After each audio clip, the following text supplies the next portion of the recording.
Does PayPal limiting accounts of most of African countries a concern of money laundering, or is it a PayPal internal scandal? Let's have both perspectives running. For instance, Africa has the skills and the global companies need African workers. For instance, OpenAI's earlier work involved Kenyans through summer to data, used it to improve ChatGPT safety systems, where Kenyan workers were paid $2 for their work. But that also is not limited to some of the skills like software engineering, machine learning, cybersecurity, customer support, research, content moderation, competitive programming, and all this. But the payment infrastructure becomes a bottleneck. If a highly skilled worker can find a $2,000 payment a month, but they cannot reliably get the money or receive that money, could we say that this is a PayPal scandal that is being pulled internally rather than a money laundering assumption by PayPal? Because for money laundering, there is always a trail, both paper trail or system money trail.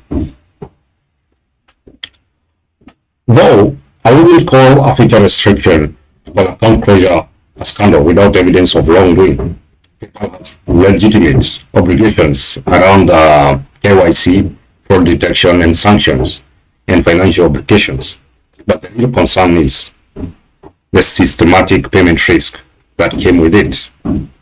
If a legitimate remote worker tied to a particular company, a known company, a company that can produce even the documentation of the money that indeed was paid by them, earns $5,000 from an overseas employer, and payment platform suddenly limits the account, the worker can potentially lose access to working even capital, or even through underlying employment.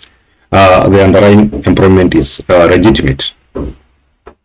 So, what we're saying here, it's not necessarily a money laundering or a fraud prevention, but also it is denying the rights of many workers who are working remotely, legitimately. And for instance, it's like giving or using cheap labor, then denying them money after the payment because of the mode of payment, and no one is saying a word for it. So let me put this into perspective, and these are just my opinion.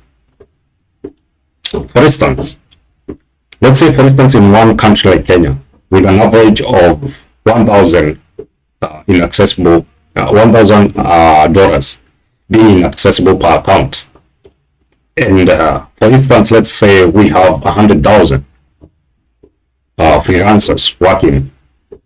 Multiply that by 1,000. That is $100 million. So that's $100 million potentially inaccessible in Kenya. If there are 20 countries which have the same situation, that is 20 countries multiplied by 100 million. So 100 million multiplied by 20, that is $2 billion. So in 20 countries with average of every user having $1,000 in their account, that is 20 billion, and can be an internal scandal because that money is never returned. It's not guaranteed that you'll get that money back. So it's highly illustrable. But that 2 billion would not automatically mean PayPal has lost. It means that the $2 billion belong to those users could be restricted and inaccessible, assuming we are using those hypothetical numbers. So let's put it down into perspective. Let's say we have users having $100 in every account, and and in 20 countries. That is $200 million. With just users having $100, and there are people who had merchant accounts with over that. That is $200 million in 20 countries. So, even having legitimate users already working remotely, they're already having their rights denied. And no one is saying a word with these new rules. Because I believe with the current systems and artificial intelligence, money laundering has money trails.